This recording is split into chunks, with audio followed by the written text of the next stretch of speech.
আমি পৰিয়ালৰ ফালৰ পৰা ইতিমধ্যে সংবাদ মাধ্যমত লিখিছোঁ, ভণ্টিও আজি লিখিছে। মই যিহেতু দিনটো আজি আদালততে আছিলোঁ, তথাপিতো মই তাৰ পৰাই এটা দুষাৰিমান লিখিছোঁ।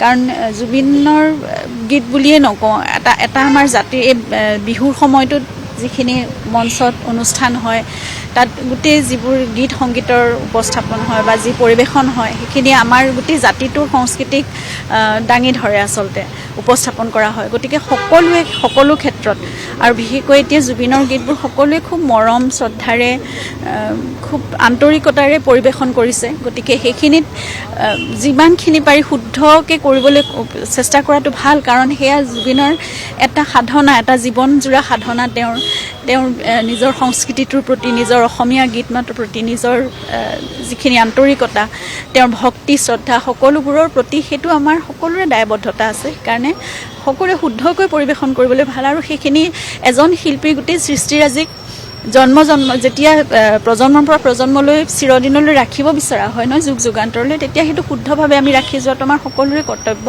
গতিকে জুবিনেও আগতে যেতিয়া আমাৰ জ্যেষ্ঠসকলৰ গীতবোৰ পৰিৱেশন কৰিছিলে, তেতিয়া যিমান পাৰি শুদ্ধকৈ শুনি তেনেদৰে পৰিৱেশন কৰিবলৈ তেওঁ চেষ্টা কৰিছিলে।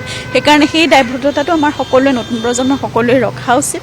আৰু এইটো অকল আমাৰ পৰিয়ালৰ ফালৰ পৰাই নহয়, প্ৰতিজন অসমীয়াৰে সেইটো দায়বদ্ধতা, প্ৰতিজন অসমীয়াই সেইখিনি চোৱাটো বা মন দিয়াটো সকলোৰে কৰ্তব্য। গতিকে সেইখিনি শুদ্ধভাৱে কৰক। আৰু তেওঁলোকে যিমানখিনি মৰম জুবিনৰ প্ৰতি কঢ়িয়াই ৰাখিছে, সেইটো কাৰণে আমি সদায় কৃতজ্ঞ। আৰু তেনেদৰে সাধনাৰ চৰ্চা হৈ থাকিলেহে জুবিন সদায় জীয়াই থাকিব সকলোৰে মাজত। সেইখিনি হৈ থাকক, যিমান প্ৰচাৰ প্ৰসাৰ হ'ব, যিমান চৰ্চা হ'ব, তাৰ প্ৰতি আমি সেইটোৱে প্ৰাৰ্থনা কৰোঁ। কিন্তু শুদ্ধভাৱে হওক।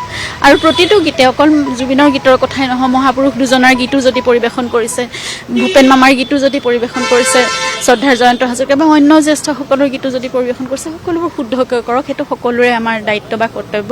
সেইখিনি হোৱাটোৱে আমি কামনা কৰিছোঁ সকলোৰে।